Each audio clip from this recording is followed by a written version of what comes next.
My fiancé said, "I'm moving in with Anthony.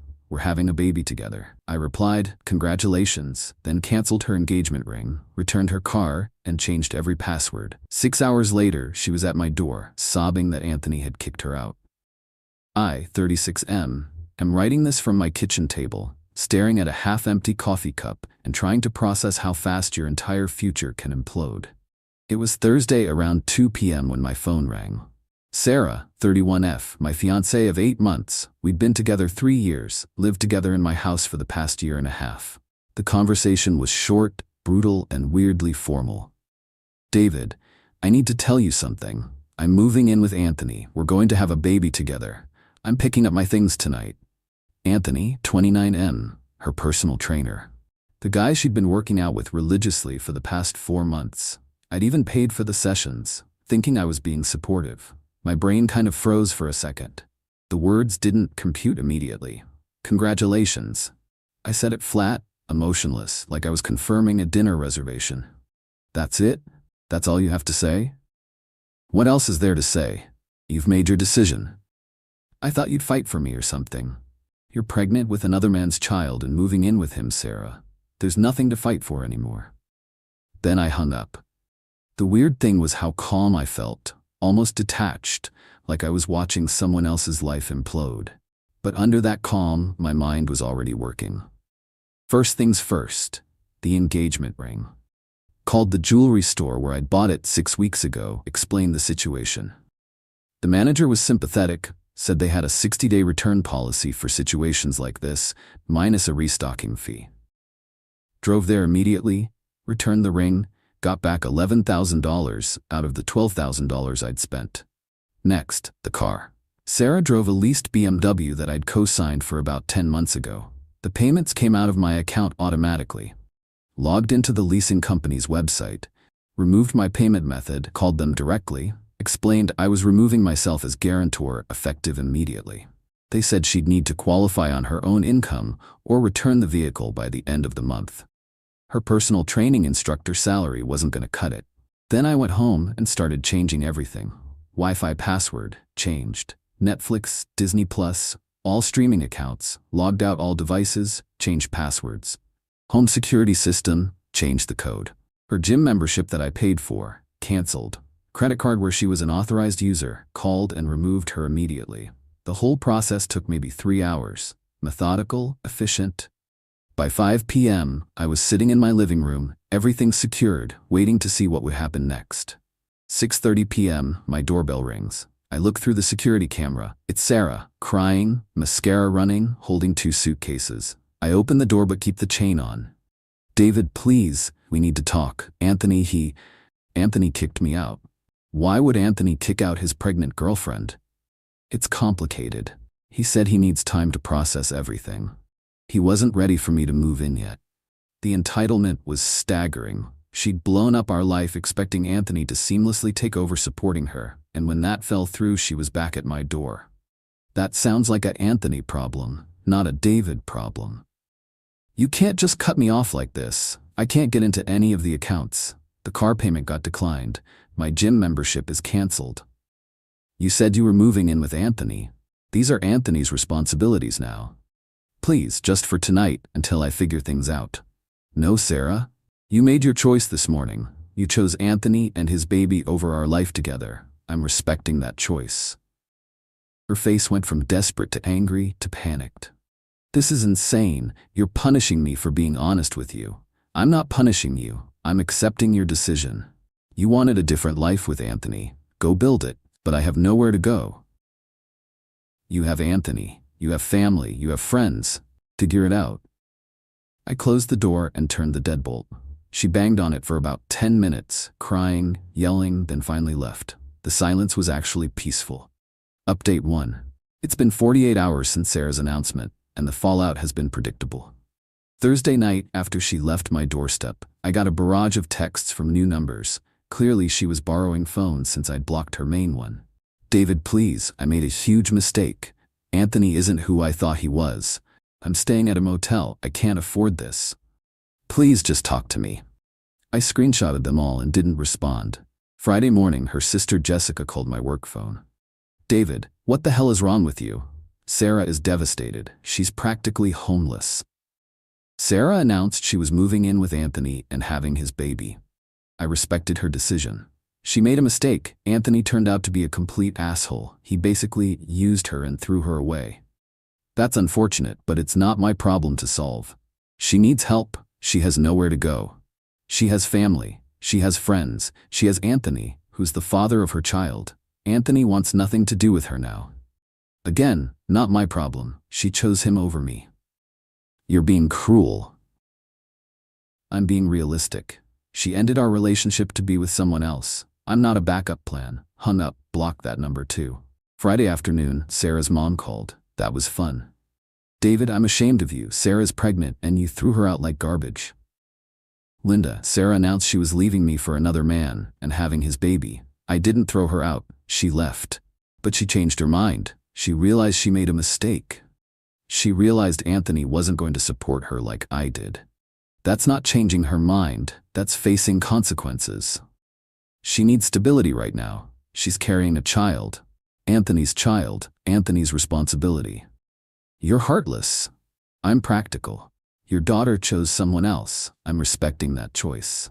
The best part? I found out through a mutual friend that Anthony didn't just kick Sarah out. He's apparently married. Has been the whole time. His wife found out about the affair and the pregnancy, and Anthony immediately cut all contact with Sarah to save his marriage. So Sarah didn't just lose her fiancé and her comfortable life with me. She lost her affair partner too. And she's pregnant with a married man's baby who wants nothing to do with her. The hits keep coming. Got a call from the BMW dealership today. Sarah apparently went there trying to explain the situation, hoping they'd work with her. They told her exactly what I already knew. Without a co-signer with good credit, she doesn't qualify for the lease. She has until the end of the month to return the car or face repossession. She's been posting cryptic things on social media about learning who people really are and fake love. A few mutual friends have reached out asking what happened. I tell them the simple truth. She left me for someone else. It didn't work out, and now she's dealing with the consequences. Most people get it. The ones who don't weren't really my friends anyway. Spent the weekend cleaning out the last of her stuff from the house, things she didn't grab in her rushed packing Thursday night. Boxed it all up, labeled it clearly. If she wants it, she can arrange pickup. I'm not delivering anything. The house feels different now. Quieter, but in a good way. No more walking on eggshells wondering if she's texting Anthony. No more paying for gym sessions with her trainer. No more subsidizing a lifestyle for someone who was planning to leave me for another man. Update 2. 1 week since the phone call that changed everything. The entitlement has reached new heights. Monday morning, I got a letter.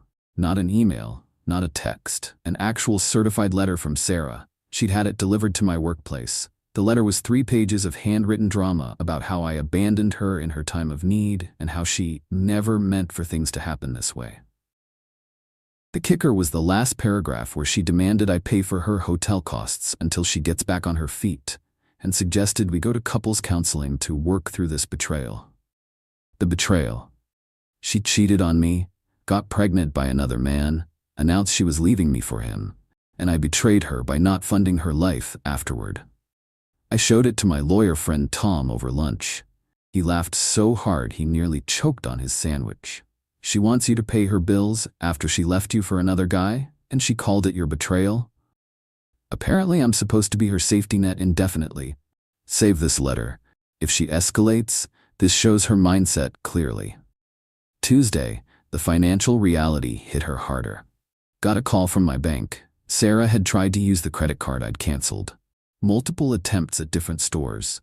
The bank flagged it as potential fraud until I explained the situation.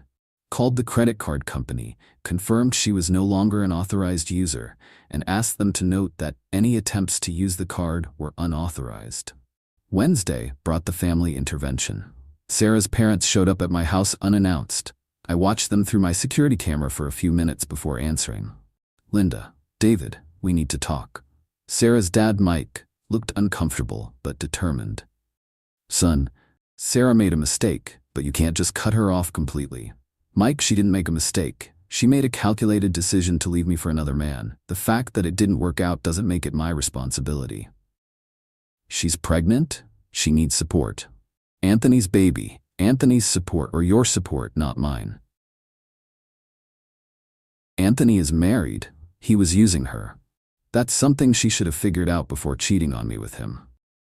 Look, we know she messed up, but there's no but, Mike. She chose Anthony. I'm respecting that choice. She's made adult decisions. These are adult consequences.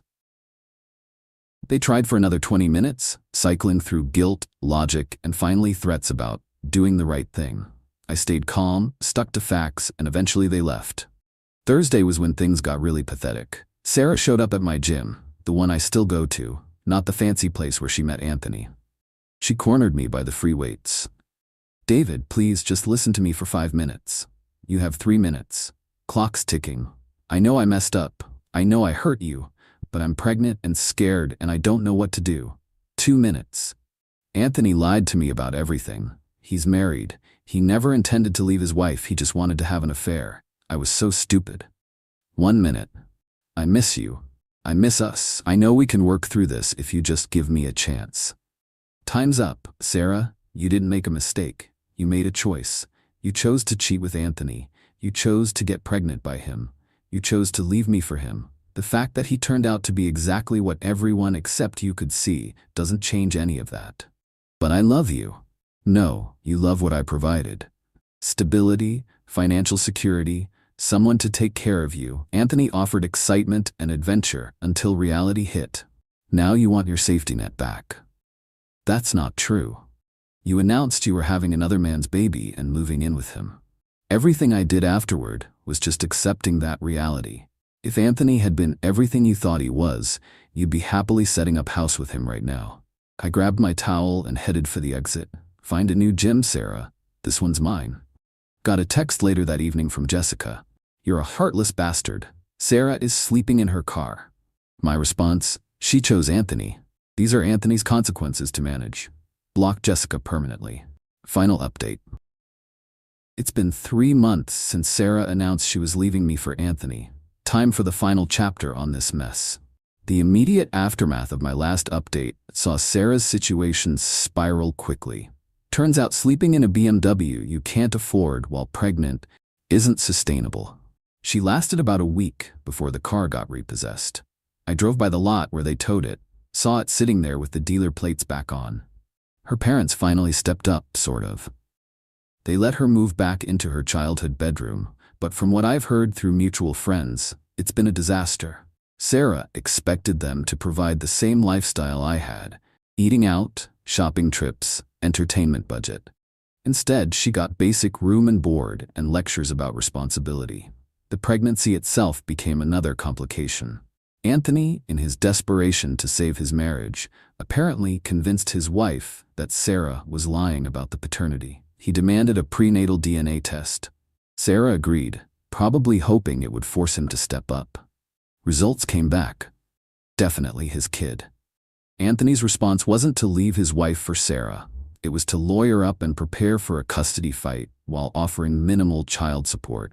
His wife kicked him out anyway, but he's fighting to keep Sarah from getting anything substantial. So now Sarah's facing single motherhood with a part-time job, living with her parents, and a baby daddy who treats her like a legal obligation. The best part happened about 6 weeks ago. I was at a coffee shop near my office when I spotted her across the street, very obviously pregnant now, struggling with grocery bags. For just a moment, I felt a flicker of something. Not sympathy exactly, but recognition of shared history. Then I remembered her standing in my living room, announcing she was having Anthony's baby and moving in with him. I finished my coffee and went back to work. Last week, Jessica tried one more approach through my coworker. Asked if I'd be willing to help Sarah, for old time's sake, maybe contribute to baby expenses since I used to care about her. My response was simple. Sarah chose Anthony to be her baby's father. These are Anthony's expenses. The entitlement never stops. Even now, facing the full consequences of her choices, she and her family still think I should clean up the mess she made. As for me, life is good, really good. The house is mine again. My finances are mine again. I don't have to wonder who my partner is texting or worry about funding someone else's affair. Started dating someone new last month. Michelle, a 33-year-old architect I met through friends. She's smart, independent, pays her own bills, and has never mentioned needing a personal trainer. It's refreshing to be with someone who doesn't see me as a financial plan. The revenge wasn't elaborate or dramatic. It was just letting Sarah face the natural consequences of her choices. She wanted Anthony and his baby. She got Anthony and his baby, along with everything that came with it. A married man who used her, a custody battle, single motherhood, and the collapse of the comfortable life she threw away. She gambled our relationship on Anthony being her upgrade. She lost that bet, and the house always wins. Sometimes the best revenge is just stepping aside and letting people destroy themselves. Thanks for reading Reddit. Time to close this chapter permanently.